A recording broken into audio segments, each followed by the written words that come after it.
Oh! I have good news. Mm-hmm. There was a storm roll in yesterday, so I had to shut everything down. But I was scared. Remember about my KdenLive issue? Mm-hmm. I was scared. Okay. Yeah. So I didn't close it. Like I saved it. I saved a bunch of them. I have like 9 running, like incremental backups of the edit. But there was a storm last night, and it was looking kind of nasty. Right. And I was like, Got to turn it off. Yeah, I mean, if I don't turn it off, then, a little power surge is going to make sure that I can't open the KdenLive thing. Mm-hmm. So I was like, all right, okay, I'm going to save it. So I saved it, and I opened it back up at around 10 so I could pump out the video that came out today. And it all came back. It worked. We're good. I think 2402.1. If it wasn't just weird hardware glitch in the first place, that wasn't KdenLive's fault, then .1 fixed me. Confirmed and then, bug fix. That's nice. And then I was getting a screenshot of that to put on the video real quick before I rendered it, and I realized .2 is out. And I'm like, you know what? Fool me once, KdenLive. Can't get fooled again.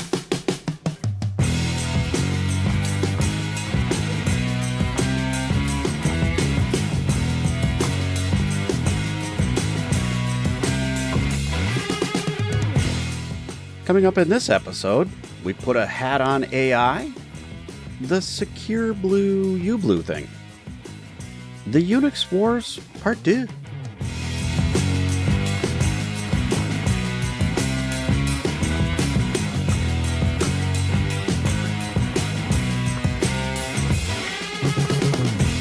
Hello and welcome to Linux User Space. I'm Dan.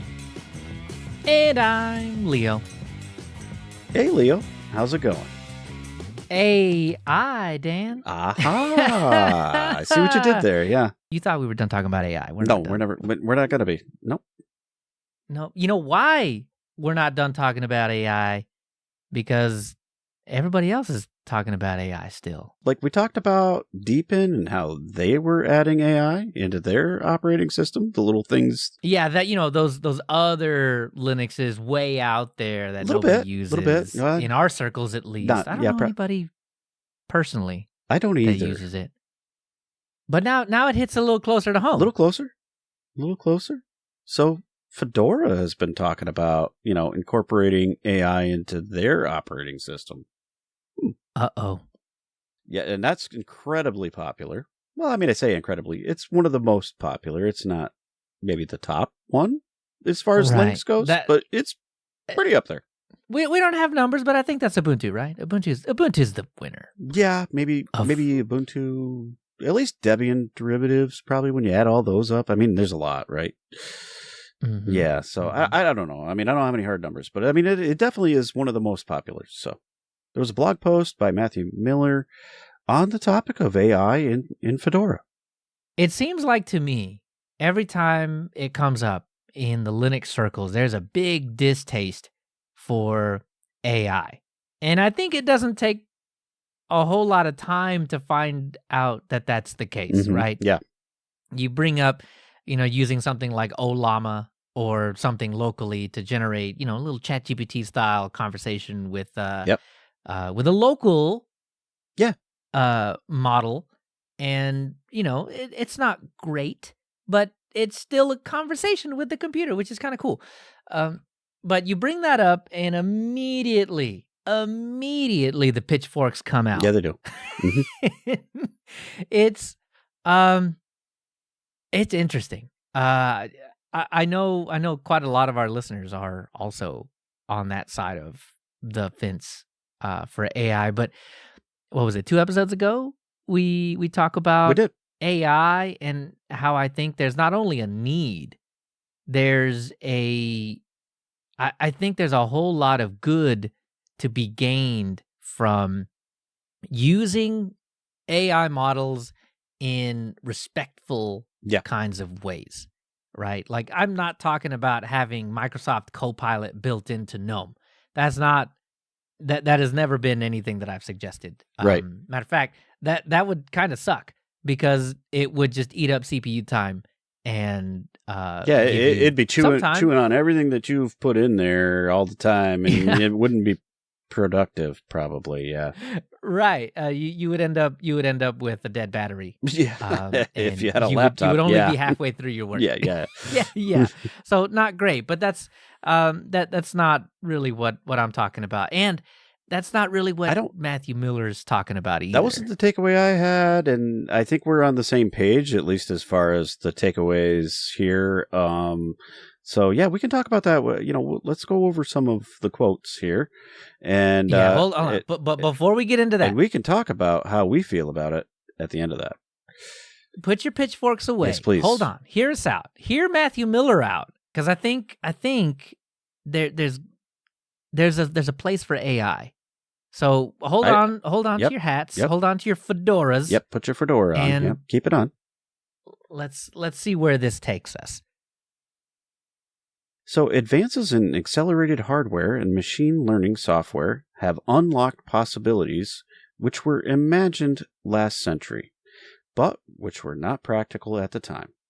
When the dust settles around the hyperbole, I believe we'll still be left with something significant and powerful. And I think that's a big takeaway, right? There's a lot of hyperbole, there's a lot of hype about AI and what it can do. There's a lot it can't do too. And so let's not venture into the stuff that it can't do. Let's stick to the things it can do right now. And I'm good with that. Yeah. Yeah, it's still pretty bad at replacing humans in general. So, right. But what's Matthew Miller's take on what it can do? Translation, file search, home automation, and especially for accessibility. Already a key part of our strategy. For example, open source speech synthesis has long lagged behind proprietary solutions. Now, what we have in Fedora is not even close to the realism, nuance, and flexibility of AI-generated speech. I just saw a video the other day about how not to get too outside of the Linux realm, but Drake just dropped a what do you call it, a diss track? Okay.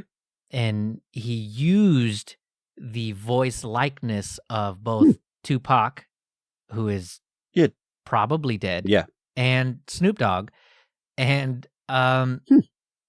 it was obviously Drake rapping in the background, right? And then he layers over these AI generated voices from previous recordings of both of those artists on top of that to make it sound like it is Tupac and Snoop Dogg rapping, right? Interesting. These are the kinds of things that are already happening. Right. They're already there. I mean, we've been talking about them for years when we're talking about things like deepfakes and kind of stuff, the generative AI that can do that kind of. It's really good at that kind of stuff. You cannot deny that it is good at that kind of thing. Now, that is not a fully ChatGPT wrote the lyrics, sure. ChatGPT brought in the vocals, ChatGPT did the mastering, ChatGPT, cut the track and made the It didn't do all of that. Right. But that's not the kind of thing that I think anybody is really trying to inject into their software. Yeah. They're injecting a lot of the, before you had to manually drag and drop and do and click and do all this kind. Well, now we just automate that for you now. Right. So AI is just automation, but we keep using the word AI, and I think it distracts from what utility is really out there. Mm-hmm. So anyway, these are really good things. A file search, especially.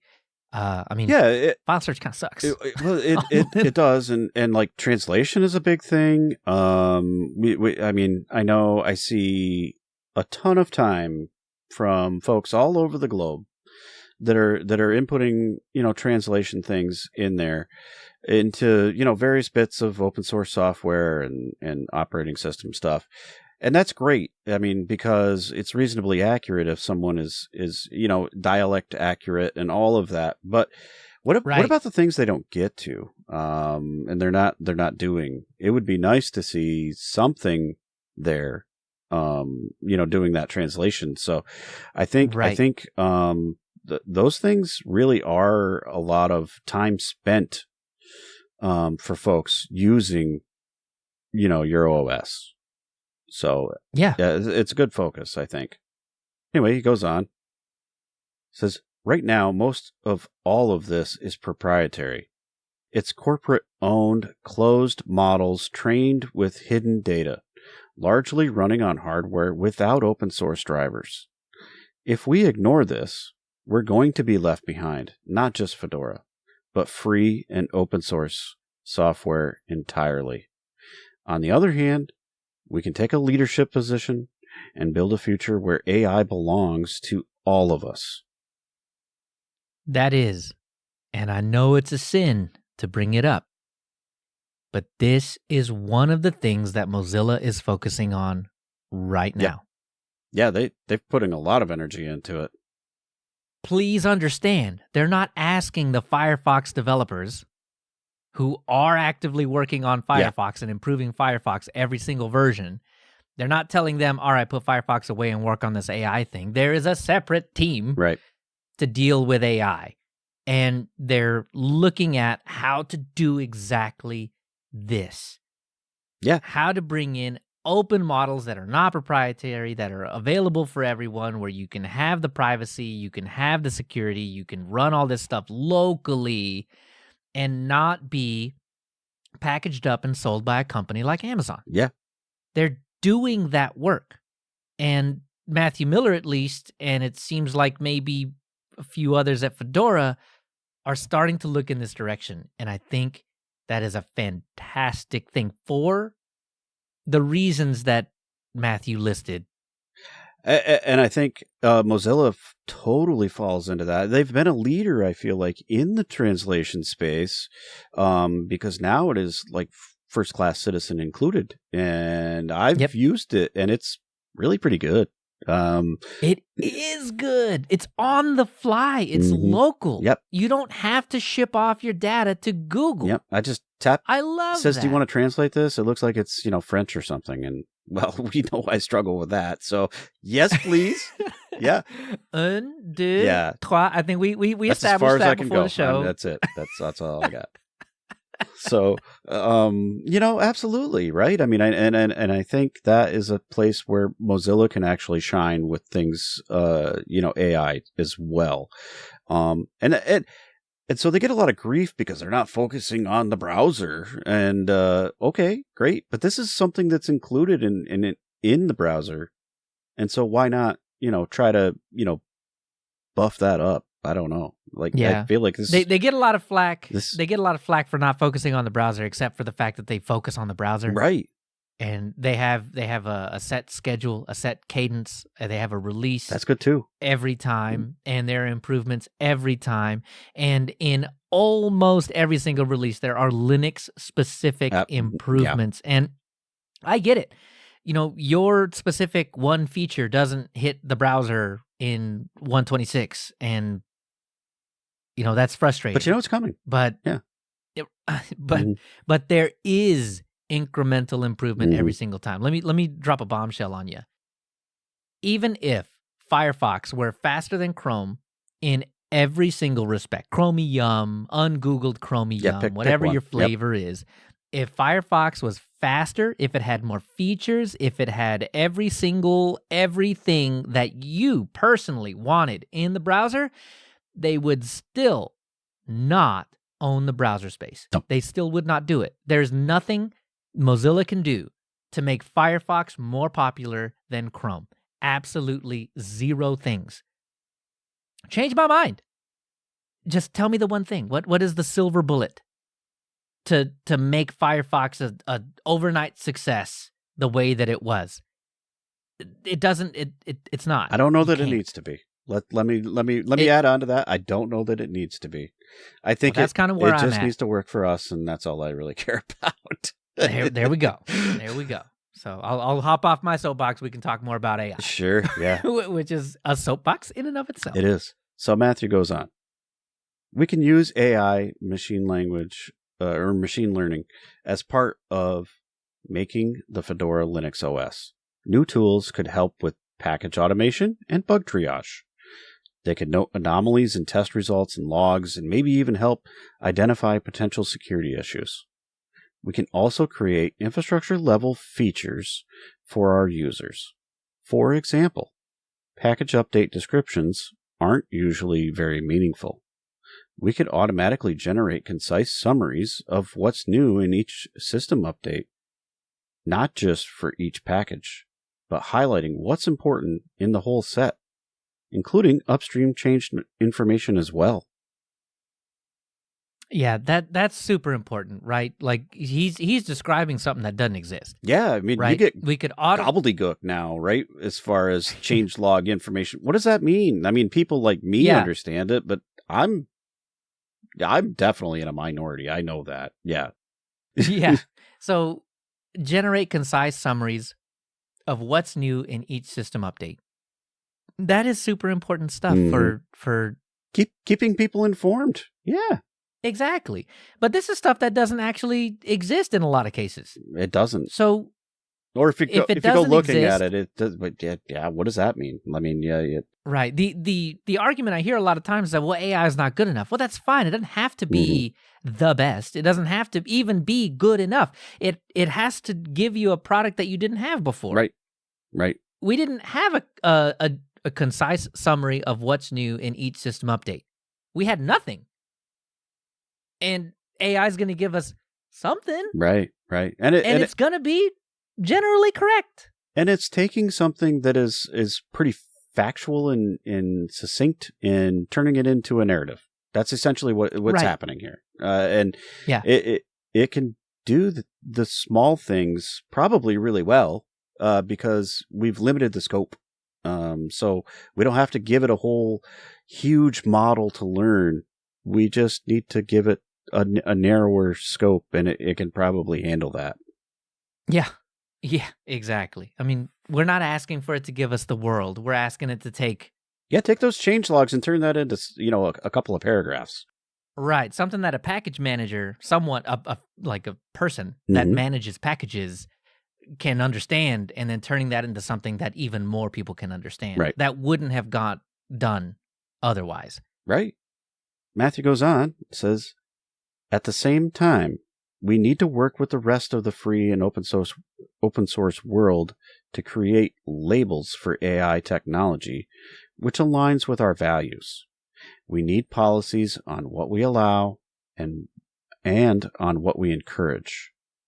We may even need to fight for legal frameworks friendly to community-built software. And so this to me is an important bit, because recently we saw Gen 2 take a stance that was totally against AI. No AI in our operating system, right? And I think a lot of what, if some of these frameworks were in place, that might change their mind in a way, right? Because I think they're concerned about some of the legal ramifications potentially of, how do we license this stuff and who owns it and how do we attribute it? Because, to be fair, you definitely want to give, the attribution to the right place. And that's sort of some of the core on free and open source software for a long time. Right. Yeah.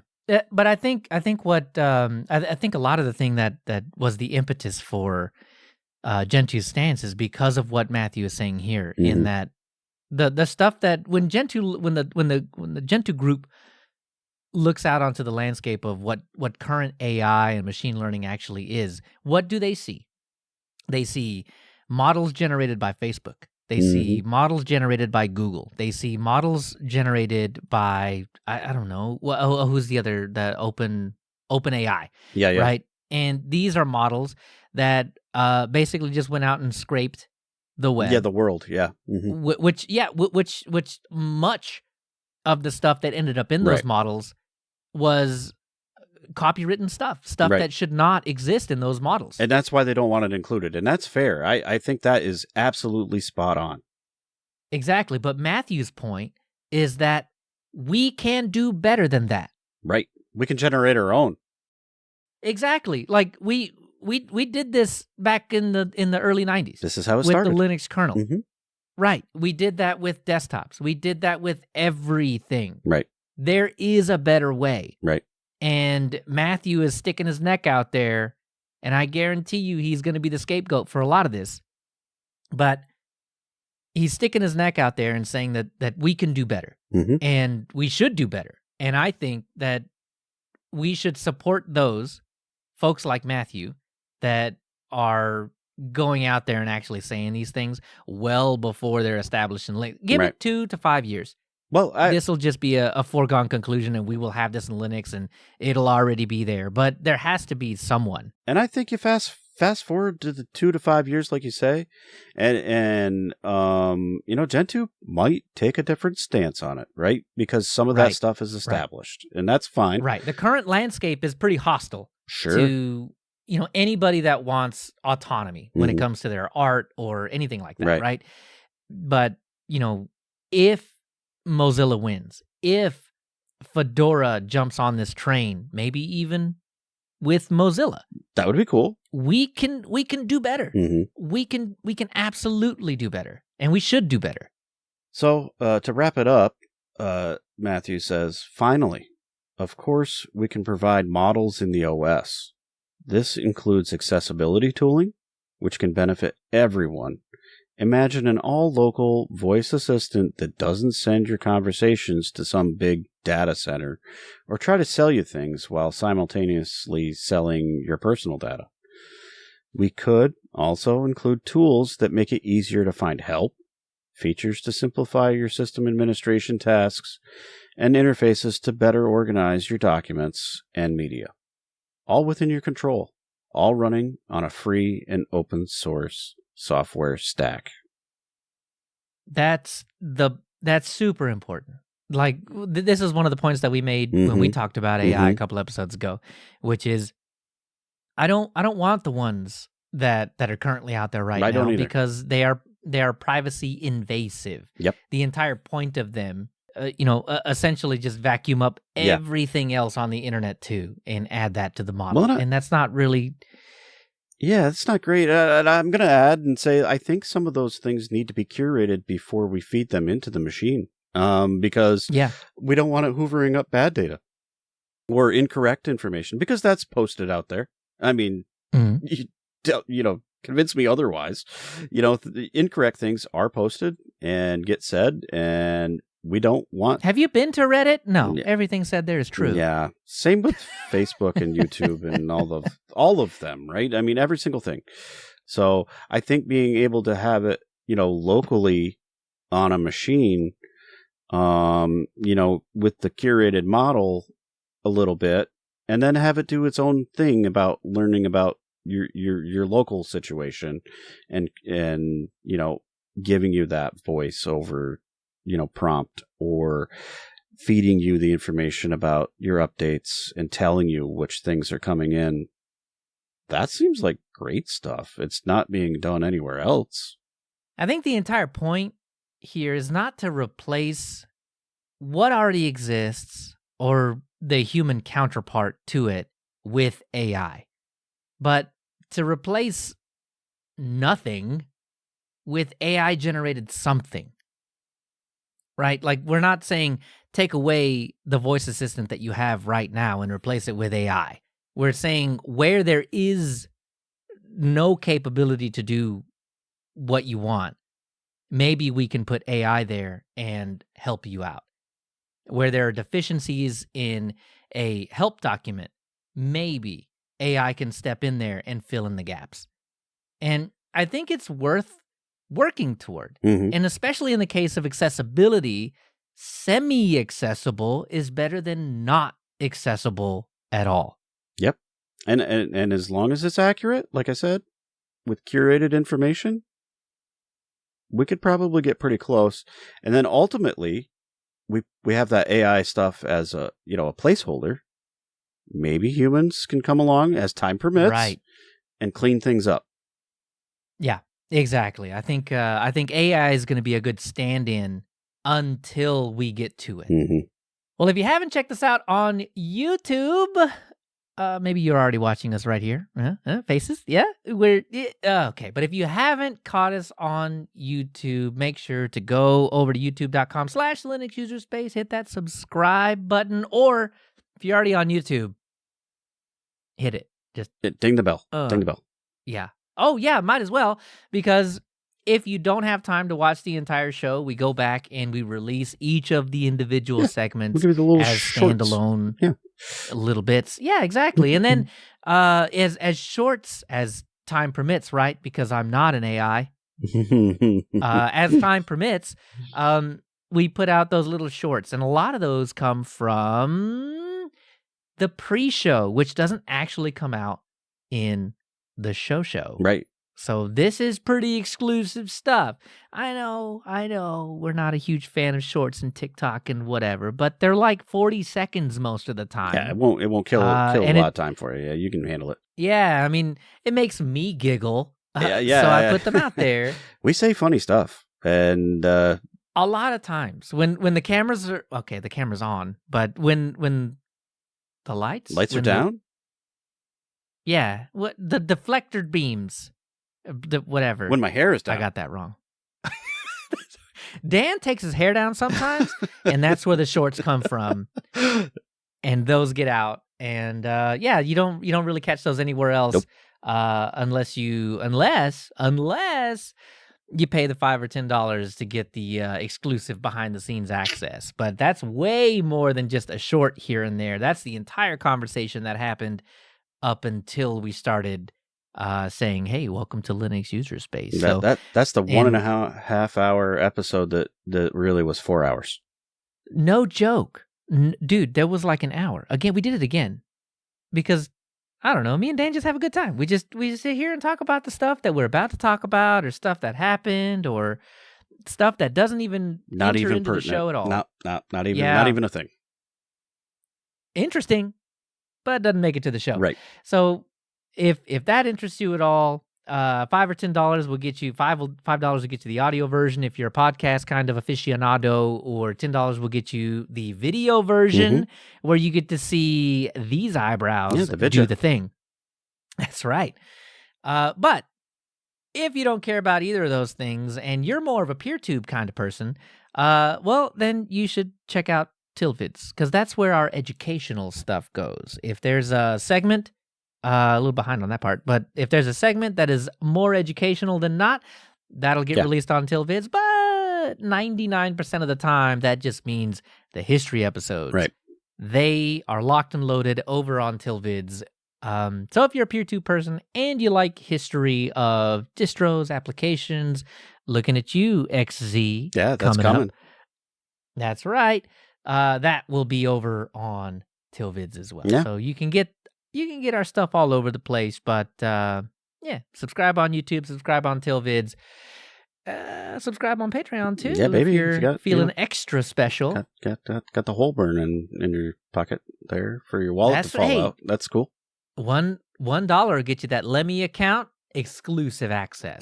So and you got to check that out. You get Discord access just for patrons. Oh, that's right. Patreon. Yeah, and you get early episodes, high quality episodes if you go to the big bucks. That's right. I forget about that part, right? Yeah, usually you about. Produce them. I know. Seriously, it's all a blur most of the time. Sure. But usually about 24 hours or sometimes more. Yeah. Before the show drops, you'll get that early access to the episodes in high quality, so that music comes in crystal clear. Yeah. That's right. So one place, the other place, whatever place, make sure you go subscribe on the place. And we appreciate your support wherever you go. You're fine. We love it. That's right.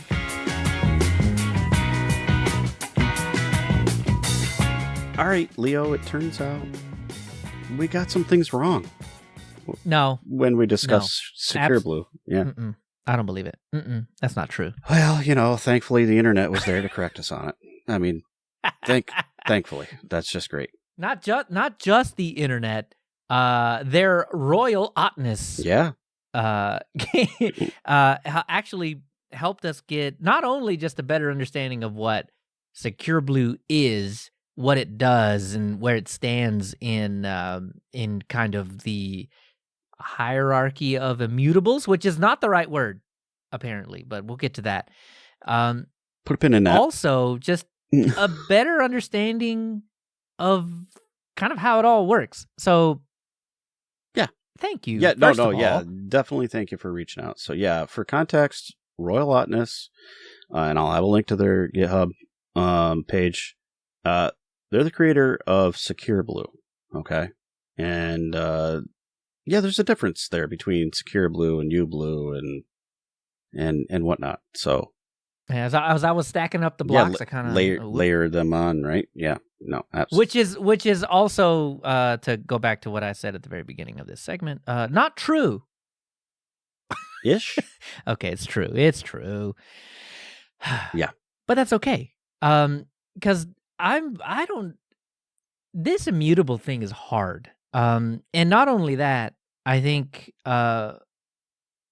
George Castro, who is not one of the authors of Secureblue, came out and said something to the effect of "immutable is not the right word to use." it's not his preferred word. I mean, well, I could have told you that. Nobody knows what that means. But that's essentially where he was going with that, I think. So good. So if you want to know more about that, I'm just going to put a pin in this right now.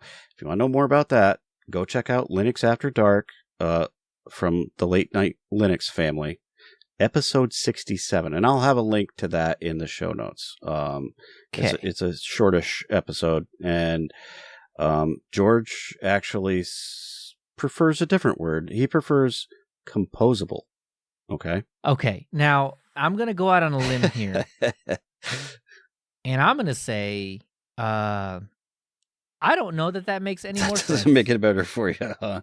if you go out to someone that might even be technically savvy and say, hey, have you tried the newest composable system?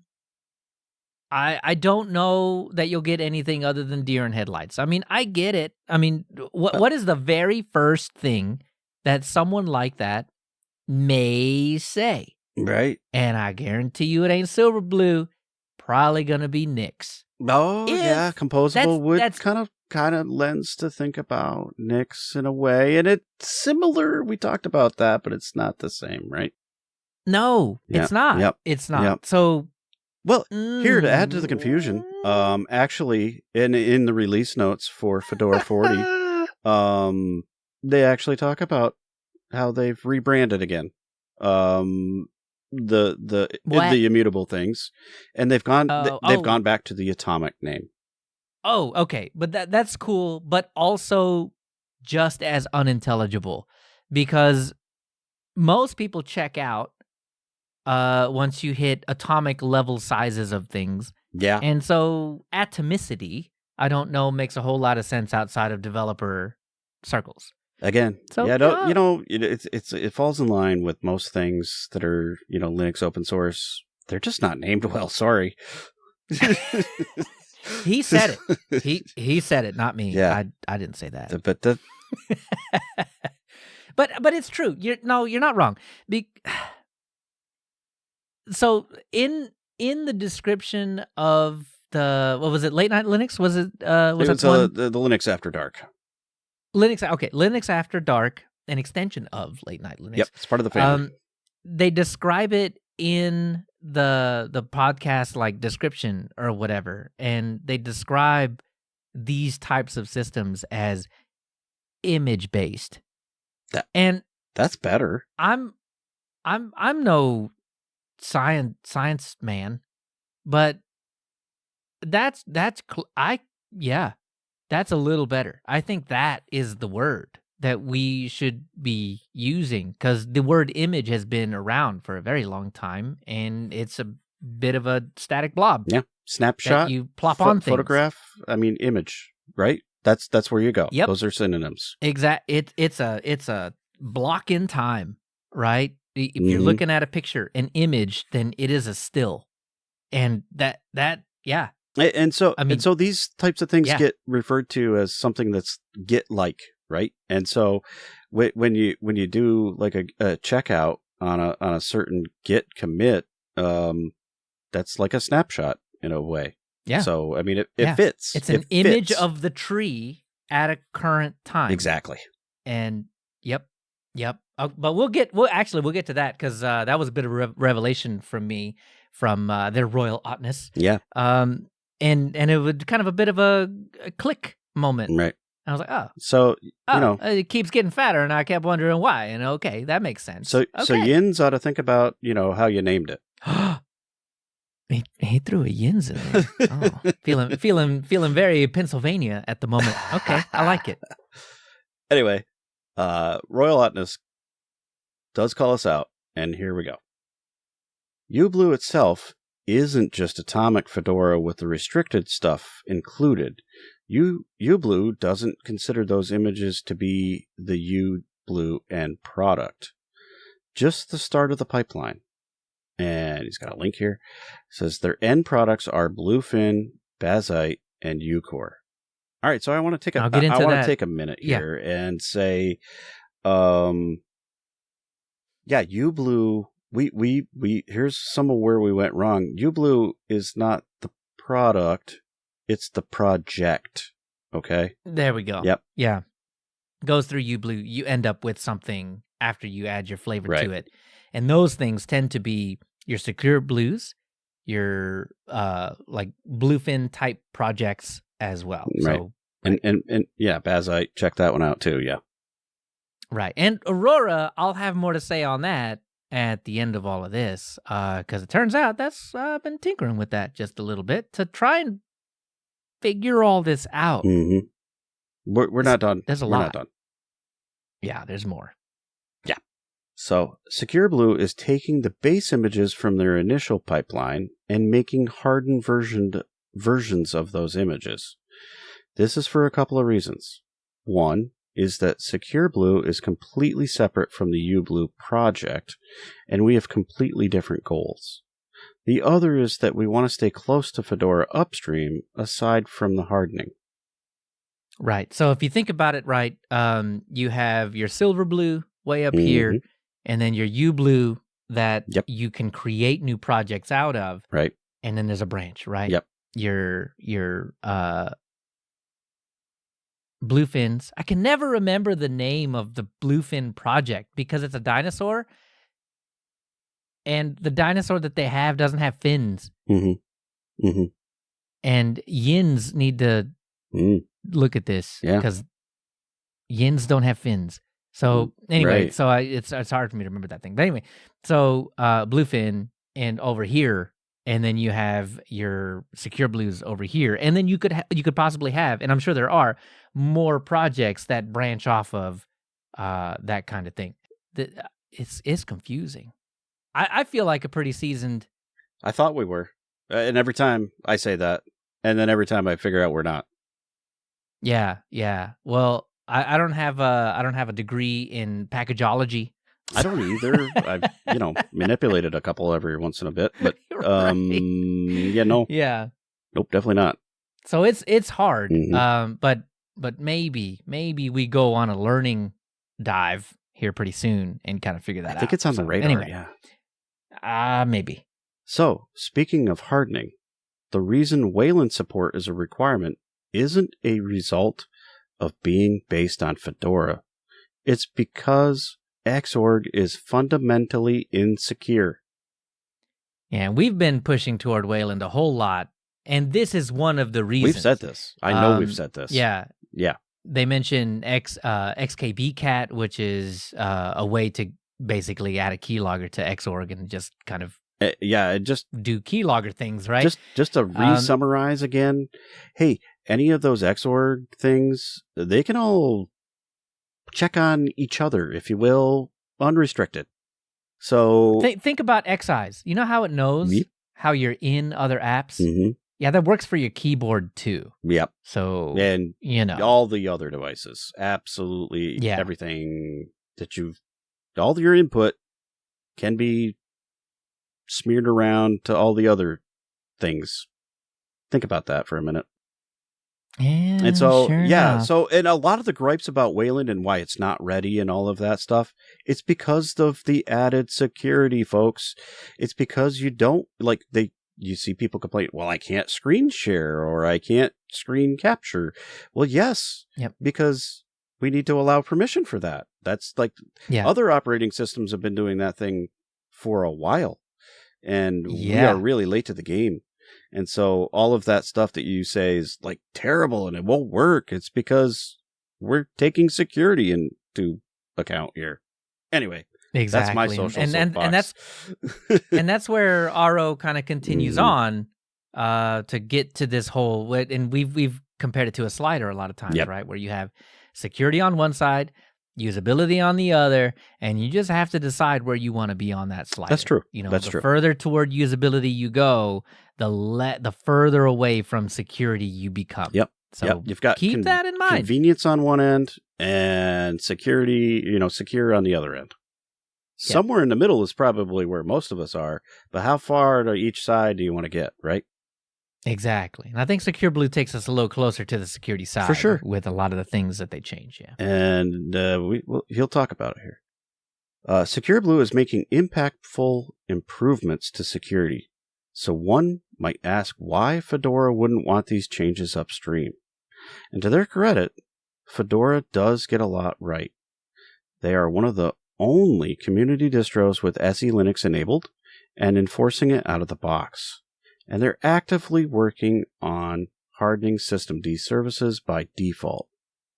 However, Secureblue goes several steps further, with the caveat that changes Secureblue makes may cause increased user inconvenience in some areas. So right that's there, what we're talking about. That's right? it. That's it right there. I'm okay with it. It's cool. Yeah, and this one, yeah. So I was kind of opining that, if we could just have a very specific, like Secureblue images based on uBlue, with, like framework stuff built in. Well, turns out they took care of that as well. So they say, like I mentioned before, uBlue and Secureblue have different goals, but Secureblue is already taking uBlue images as base images, so there's no need. Also, as an FYI, here's the important part, uBlue has deprecated the framework base images as the changes that went into them are no longer needed. My framework, right over here. So for Secureblue and uBlue alike, framework users have been instructed to move to the main versions of whatever image they're using. And I'm gonna say real quick. So I've been using the not Bluefin, but the KDE one, which is called Aurora. And I've never seen this battery last this long. And I'm pretty sure it's like at 88% health. And I'm talking day one, the battery didn't last this long. So we're saying, and Oughtness is correct in that for 40, the line is basically, this is deprecated. Don't use the framework image anymore. It's just built in now. You're telling me that I'm just going to get battery life like this from this kernel on? That's fantastic. It's amazing. Well, I think that's a benchmark you need to undergo there, Leo. I really do. I mean, you know what you got now, so can you get the same thing on the later version? Yeah, and I think the Aurora that I'm running right now is based off Fedora 39, so that means that when I do the upgrade, which just dropped today, right? The yesterday. Fedora thing. Well, as we record, today is Wednesday, the 24th of April, right? So yesterday, Tuesday, April 23rd, Fedora 40 dropped, right? And so everything that goes along with that, it follows along, right? Okay, so I imagine all the automation. I at least noticed that Silverblue and all of the upstream Fedora, if you will, all of those were created day one. They're out. Okay. So I would imagine the uBlue and all of the other things are right here real soon now. Okay, so this is really where my deficiencies on the immutables, aka composables, aka, in my opinion, the better one, image-based operating systems is really going to show. I don't know how to do that. I think so with these I'm on Aurora right now. I think my intention is to kind of get familiar with how to jump from one to another to another to another to another, which is one of the big strengths of these image-based distributions. And so I could just hop to the Secureblue one. Well, and it looks like they're in the GitHub, there looks like to be a Secureblue Aurora version. Right. So I think I can get like the best of all the worlds. Yeah, I think it's just an RPM OS tree command away. Right. The thing that I couldn't get was like, where exactly do I point it to for the Aurora one? Because it didn't I think seem it was to actually me to be I'll dig it up maybe if I can. Okay. Because I think I think there were instructions from what I recall. There are, and you got to dig GitHub. into each project. Yeah, you got to. Yeah, that's the thing. You got to dig in pretty far to find each individual project's like URL naming. Yeah, you just need to know the name. Yeah, exactly. So once I get myself a little notepad full of all the different images that I want to be able to rebase onto when I decide that I want to do that. Then I think I'll be in a much better place or whatever. But I do like the fact that, and it sounds like I can get this with the Secureblue version of it, that the Aurora and Bluefin ones have this thing called just, and I can just upgrade, and then it just takes care of things. Cool. And I can just distro box stuff, and I can just brew things so that I can bring in like command line packages that normally would have been in RPM that you would have had to layer in there, but instead you can take advantage of Homebrew or a distro box container to bring in these applications and then also integrate them into your operating system so that you don't have to worry about the layering and then the unlayering that you have to do every single time that you have to change a major version. It gets kind of complicated, so it's no wonder. Yeah, I know when we did Silverblue and Kino White and Saracia, whatever that is. Saracia? I don't know.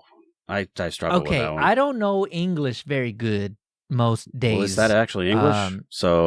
But Tomday, me knows English a little good, and me thinks that might be Saracia? Sure. Internet help. Oh, please, send help. I think it's Saracia. I don't know. Anyway, that one. I don't either. I'm no herbologist, so yeah, I struggle whether it's a tree or herb. Yeah, I don't know. Yeah, because I see both in the Wikipedia. Do you pronounce the H in herb? I did there because you did. It's all your fault. I normally don't. I don't either. So, it's herb. But it's herb, right? Mm-hmm. Herb, right? Yeah. Those of you in Europe. Well, I mean, Herbie was a car. Right. It was a Volkswagen Bug. Yep. Matter of fact. And Lindsay Lohan. Yeah, or well, even before that, right? No, Lindsay Lohan was the very first Herbie movie ever. Okay, I'm feeling old now. Because I remember the original. I'm trying to stir the internet pot. Come on. Yeah, right. Anyway, what were we talking about? Yeah, we're talking about the names of those things. I remember when we did those. Realigning. I really tried really hard not to layer stuff on. I tried to stick to either Flatpak application or using DistroBox for the CLI stuff for me, something like that. That's what I tried to do. Yeah, well, because applications like Cider, because I paid money to the Cider guys because I like the Cider guys. I like what they're doing because it allows you to use Apple Music on Linux, and I wanted to use the newest, and I also wanted to give them money. So why not kill two birds with one stone? So I bought it on itch.io. And they have RPMs, which was my first thought on a Fedora, but that would require me to layer. And if any of the libraries that RPM depended on changed during a 39 to 40 or 40 to 41 changed, I would have to uninstall/unlayer that package first, right, and then upgrade and then relayer it. That's too much effort. Way too much effort. So I'm trying the app image this time. Yeah, sure. That makes sense. Which Did you know Fuse 2 is still packaged in Fedora Well, 39? it is in Ubuntu too, but it's not installed by Well, default. you got to install it after the not- fact. Oh, so okay, let me rephrase. It's installed by default in Fedora 39, that's interesting. But sure, it's not they're in Ubuntu, co-installable, but I mean, do you really want that? I don't know. I want my app images to work. I know, so, I know. Well, yeah, it'd be nice if app images worked with the Fuse 3. That's all I'm saying. Them's fighting words. Yep, they really are. Internet. Yep. I want it to be easy, and I think immutables in general aren't easy to just hop into and understand. Yeah, it takes a minute. I don't think that's not a launching place. That's not where the new folks go. Might not be for everybody, but I do think it's a future thing that we'll see more of. Let's put it that way. Yeah. So I've pitched the idea. I don't know if we've solidified on it, but I really do want to learn a lot more about these image-based distros, and to do that, you just have to be on them a lot and use them a lot. Definitely needs more time than we've spent on it. Right. So what I'm thinking is maybe your feedback will help steer it. Do we maybe in season 5, after the whole Gen 2 thing calms down, do we move into immutables and try to... Yeah, is that a longer-term exploration that we should be doing? Question mark? Yeah. Because it's definitely interesting to me, and I know that there's a lot of buzz about it in general. Oh, but so is it much, something that... So much so. I think we started it. It's the Lus effect. There's this thing. I don't know that it's real, but I want to believe that it is. Because every time we bring up one of these controversial topics, all of a sudden somebody important also brings it up.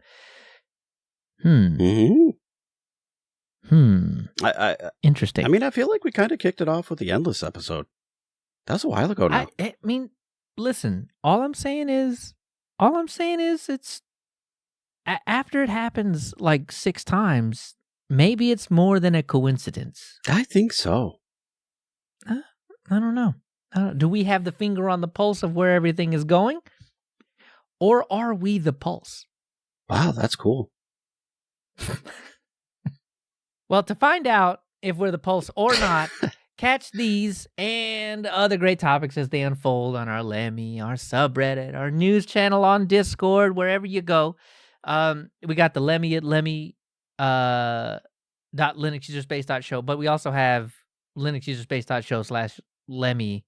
That works that's too. a lot of typing. So lus.sh/the-thing, Lemmy. This should work. Or this should work. Reddit, or Discord, or Mastodon, or Telegram, or Matrix, or Twitch, or Twitter. We have all the things. We do. And who did I promise? I promised somebody. Maybe it was BGT. Okay. We have slacked off a little bit on the live streams. And we have. Most of that is because listen, remember that one time that we skipped an episode drop? So life. We've definitely had that. Yep. That's been an interruption. So life happens a lot here recently, it turns out. So it's makes things real hard. It's been hard. Yeah. We pushed today a day, and then stuff happened today that almost made it not even happen again. Yeah. But we squeezed it in. I think we're good. We're far enough along that something's gonna happen. Yeah. Linus, help me. We'll get this episode out on time. Yep. And things will go. But in the meantime, go check us out, because it takes a long time to sit down and record an episode, to produce the episode, to master the episode, to push out the episode, to make the thumbnails, do all that stuff, right? But in between all of that stuff, there's a way to get more Linux user space, and that's all those ways, right? You can talk to us directly on Discord. You can add us on Mastodon. Same with Telegram. Same with Matrix. You can watch us live in our downtime on Twitch. So get involved. Hang out with us a little bit. If you're curious about where the show is going, if you like the way the show is going already, let us know. Yep. However that is. Just hang out with us a little bit. Yeah, absolutely. And we'll get where we need to go.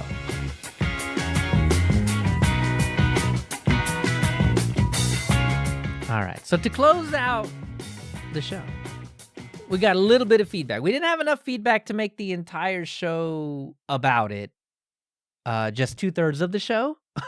Yeah. We still had a lot of feedback, turns out. Yeah. I mean, really, yes, absolutely. So we got a couple. We got some email here. It looks like so. And what do you know? It's about notes. Shocker. I mean, why are there so many apps? I don't know why there's so many, but some of them are really good. I know that's the real problem. My problem is not that there are so many apps and there's so many people that like the apps. I love that that's a thing. I hate that it's so hard for me to decide because each of the apps have such there's so many good things about each of the apps. So I'm kind of in app limbo. And you say oh, there's another note-taking app, right? But that's a good thing. But they really are different. You know, because a lot of times, you get the gripe about, all these people are working on the same thing. Well, yes, but it's different. So that's okay. There's always something different about it. Yeah. So Tane writes in via email, on the subject of note-taking, I went down a bit of a rabbit hole with it as well. And due to the amount of the learning curve and pivot time, example given, time spent changing the paradigm format of the notes to a new one. I try to keep things simple now. So, Nextcloud for the web, Notes for Android, and IOTAS for the desktop. And it works. IOTAS is a GNOME app. It is. As a matter of fact, it's a GNOME Circle app. It's in the Yep. It's in the circle where there were two hands. Now there is only one hand. Right. Yeah. Interesting. Why were there two hands? No. It's a good question. I don't know. Anyway, so it works. It works for them, and I can see that. That's actually not a bad. That's not a bad thing. I guess they don't really sync to each other, but they may not necessarily need to for their use case, so that's fine. Does IOTAS? I thought maybe IOTAS does. I think IOTAS syncs with the Nextcloud. Okay, maybe I stand corrected then. Already right here on the show. Okay. Yeah. I mean, that's entirely possible, because just talking out my hindsight. Hand. You're talking out of your hand. The hindsight. Yeah. Okay, maybe it's not a GNOME Circle app. Maybe it's just a GNOME I thought it was. Lab. It's on the GNOME. I thought it was a GNOME app too because it's made specifically for GNOME. I thought it was in the Circle. If it's not in the Circle now, it's probably gonna be. But I'm here to confirm that it is. There is an optional sync with Nextcloud Notes. Okay. So all right. Cool. That is a thing, right. and that is probably that's the way to do it. Reason why. Yep. Mm-hmm. Yeah. And so works. That's good. Later goes on to write about and on Unix-like, etc. Yep. Step in it every time. You are basically talking about the Unix Wars. And got a link to the Wikipedia page on Unix Wars. So it says, I believe you are considered Unix if you fulfill the terms of the open group, which is basically POSIX compliance. But nobody in Linux bothers to pay for it, although Mac does. And so I thought that was the most interesting thing. Yeah. That Mac is a Unix. Well, yeah, it's based on OpenBSD, so right. Sure. I knew that it was based, but I didn't know that they went out of their And way call to it a say Unix? yes. Not only do we have that lineage, we are a Unix. That's sure. Whoa. Sure. Did not know that. I didn't either. That's a new one. And so I'll have a link to the current list that of the open group registered things. So that's here. Unix, however, is a trademark and probably not a single operating system anymore. Look forward to your voices and thank you for all the history. Yeah, I do think that is true. I don't think. Yeah, there was a time. There was a time. Yeah, Unix is not a thing. There are Unixes, though, that kind of branch off from the lineage. But yeah, I didn't know that I accidentally stepped into the whole Unix Wars thing. You started it. Yep. Yeah. Hey, another thing to look forward to in season 5. Maybe we go down that weird BSD Unix rabbit hole. We threaten it all the time. We've threatened it. Yeah. Especially in season 3, I was threatening a whole lot of maybe we go down that rabbit hole. Maybe season 5 is season 5 is an odd number. Maybe season 5 is just an odd season. And we go more odd than we go weird with it. More odd than current season. Yeah. Yeah. All right. So we got another email. Ian writes in via email, and it continues on from the last topic. BSD, AIX, HPUX, and similar are all as Unix as you can get these days. Right. They started out as licensed Unix operating systems with a direct IP license from AT&T and passed whatever requirements AT&T had at the time. But like other major Linux distros, have become much more. So that's good. Yeah, that just kind of solidifies the point that, there's not really, there's nothing that is a Unix. Mm-hmm. Like Unix doesn't exist anymore, but the lineage of Unix lives on in BSD, AIX, HPUX, macOS, all these other things that kind of came from that original Unix. And the more I say this, the more that I think about it, the more interested I am becoming about. It's selling it, isn't it? Yeah, where did we need to dive into this at some point. I don't know when, but we will. I think. How come? What? I don't know. What now? Yeah. Yeah. What an interesting lineage Unix has. It seems like. And yeah, and things like HPUX while they're Unix. Right. How Unix are they? Just an interesting thought. Someday we'll know. Yeah. They still exist too. I mean, I know a company here in my town that still uses HPUX all the time for a lot of the back end stuff that they do. So it's not like they're gone or they're just some relic. They just fairly are small. Still in use. Yeah. They're very bespoke solutions. They're very specific to that's fair. What it is that they do or whatever. But it kind of lends credence to that line of nobody ever got fired for buying IBM, right? That's AIX. And, if AIX is doing the thing, it's going to do it really well, exceedingly well. Yeah.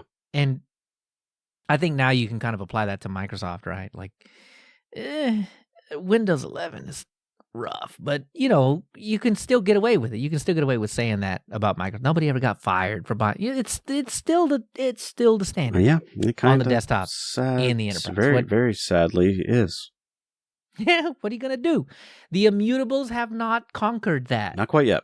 Area yet. I'm sorry. The image-based operating systems haven't conquered that area yet. Yeah, the atomic. I don't know. No. The composable. Right, there it is. Operating. Got it now. That's the one. All right, so the last one. Yep. Chris said, "Hey, Leo. Felt compelled to feedback after your last episode. Thanks, Chris. I do appreciate that. Obsidian is not FOSS." And me and Dan had a bit of a discussion about this prior to the show that we'll get into in a little bit. But Chris goes on. But it is free, as in beer. I tried LogSec a couple years ago, but bounced off it because I tried to use all its features, and it was overwhelming. However, a few months ago, I tried it again, but disabled nearly all the fancy stuff and just wrote notes. I'm using SyncThing between my laptop, phone, and NAS to keep everything synced and backed up. Have even started turning some of the more advanced stuff slowly back on. It's now the #1 app I can't live without. Love for the pod from New Zealand. Nice. I know we had Aussie friends. We do. But we have New Zealander friends too. We have South American friends. Really?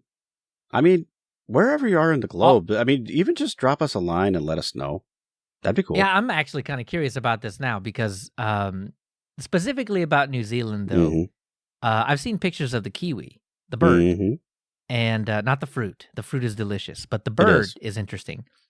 And it was this video, and the bird like ran up next to like an above ground pool, and it like threw its head back.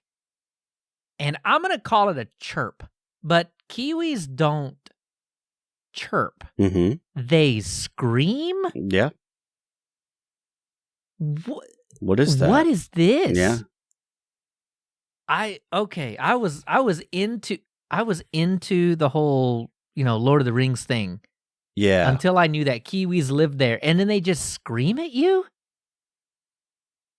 Does that happen a lot? Like, do kiwis just hang around and do that like geese, right? Like, we in have Canada. geese. Oh boy, do we have geese. Yeah, and they're angry up there. They can be. Yeah, you if you don't provoke them, they're not. But I mean, if you like they get out on the lawns and stuff, like, and if you're walking on the sidewalk sort of nearish them, and especially, when they're young are about, wow, they'll get up and they'll hiss at you. They'll stick their tongue out, hiss at you, and they have teeth, by the way. And normally they use them to, chew up grass and stuff, but I don't think I'd want them chomping down on me. Just saying. Yeah, they'll chew up a human if you're not careful. Well, and their beaks are pretty hard, so I mean they'll poke at you. Yeah, and they'll flap their wings. They're pretty big birds, by the way. They're not terribly small. They're not quite like turkey size, but they're big enough that a 15-pound bird coming at me, or a 10-pound bird, anyway, that's gonna hurt. I don't care who you are. Yeah. We don't really have most ostriches and emus that we have here in the South. They're fairly docile. Are behind. Well, no, they can be angry, but they're usually behind fences and they're not keen to jump over the fences. Oh, yeah. So there's some distance. You don't have to punch them like a geese, right? Like a goose. Yeah. There's no goose boxing. Oh, that's good because that's just so yeah. I've learned a lot about the northern geese. They're an angry bunch. They can be, and kiwis just scream at you. That's wow. I don't have any experience with kiwis. They don't have those here. That's too cold. Yeah. So back to logsec, because I don't. We've digressed about the notes. Yeah, about the notes. That is okay. This is the second time, actually the third time we've heard about logsec. Point taken about Obsidian not being FOSS. This is so what I was saying about that was Dan mentioned Joplin. And as a matter of fact, if you go back into every episode we've talked about notes, Dan, very quietly, every single time, he's like, but also Joplin. Every time. And, I don't know why I never tuned into that, right? I've really just been listening to the feedback of, check out Obsidian, which is overwhelmingly Obsidian is it's got a lot. The number one recommendation. It seems to be, yeah.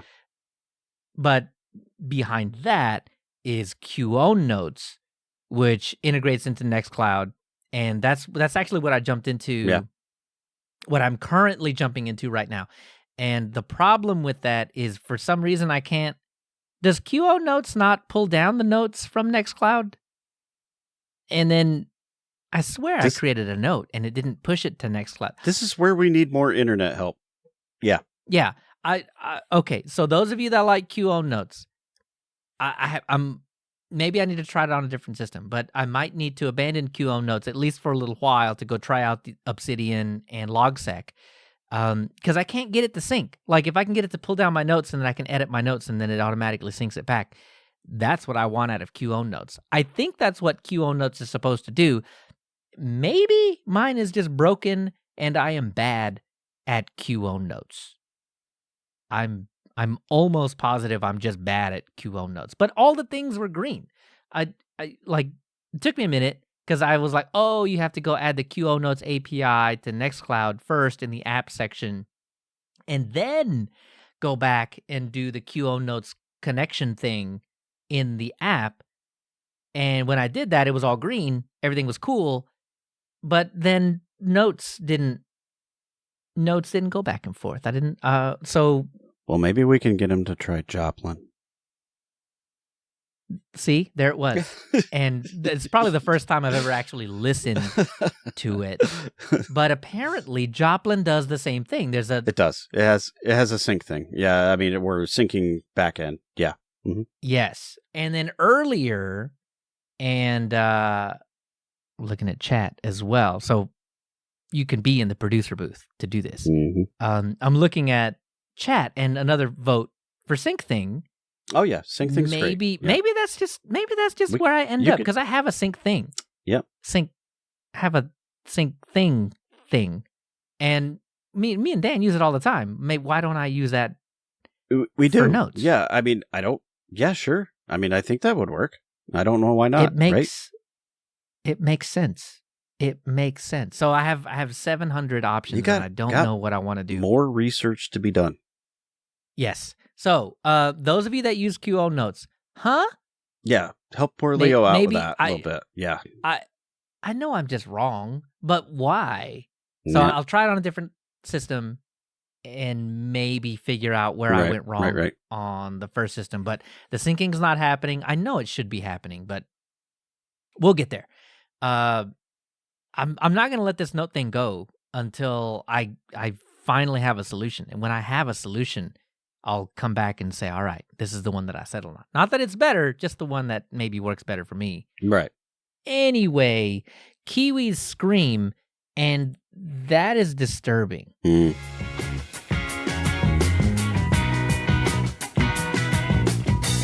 All right, that brings us towards the end here, but I want to call an audible, and I kind of gave Leo a little heads up. I just want to make a a wee mention that we talked about Fedora 40 being released yesterday, right? So that's pretty cool. And then tomorrow, as we're recording, right? So the 25th of April, there's another release that's scheduled, and that's Ubuntu 24.04. And so lots of big stuff happening there. Go check them out. Like, they're both got some pretty great stuff. Just to recap, Fedora 40, big deal there is Plasma 6. We talked about that, and I'm still rocking that on my laptop, by the way. And I traveled, on vacation, took it with me, and that was the only compute device that I really had, and it worked. Brave it worked great. man. Yeah, sure, why not? Whatever. I went back in time with the Aurora thing because I'm already diving into the immutability thing. I'm trying to convince Dan to maybe we do an immutability segue in season 5. Might happen. We'll see how it goes. But it sounds like right now I should probably be able to rebase onto a Fedora 40, which would then give me Plasma 6 again. Because as we did the Plasma 6 thing, KDE history thing, I was on Plasma 6, went back in time. We should be good again. Yep. That'd be cool. Probably. Yeah, probably. Yeah, we'll see. Probably. But but Fedora 40's also got the new GNOME in it, and so that's pretty cool if you're into GNOME. Go check that out. And some pretty great stuff. Like I said, tomorrow Ubuntu gets released, and all of the flavors follow suit. That's and there are some really big changes, especially with the installer. Right, none of the flavors have the same installer except for main Ubuntu and Ubuntu Budgie. Is it on the Flutter one? They had the Flutter one before. Ubiquity is gone. That's out the door. That's gone. Nobody has it anymore. Nobody's using it. So go check them out. I mean, so a few flavors have also switched to Calamares, and with the assistance of the Ubuntu team, got them up and running. And so that's pretty cool. So for the Calamares flavors, you'll see an installer prompt, we call it, in front of all of that. That lets you kind of like, do you want to try it out, or do you want to install? And it'll dump you right into the installer if you pick the install thing, or you can go out to the live thing if you just pick live. Much like it used to have that option way back when. And so that's back. Only it's a nice graphical thing, and it dumps you out into, either one of those. So that's some cool stuff that you'll see. Aren't the people that that cut off the show early, right? Like as soon as we're done with the community focus and you hear the little music or whatever, and they're like, well, the show's over. Right. Suckers. Yes. You missed a bunch. Well, I sandbagged a little for you.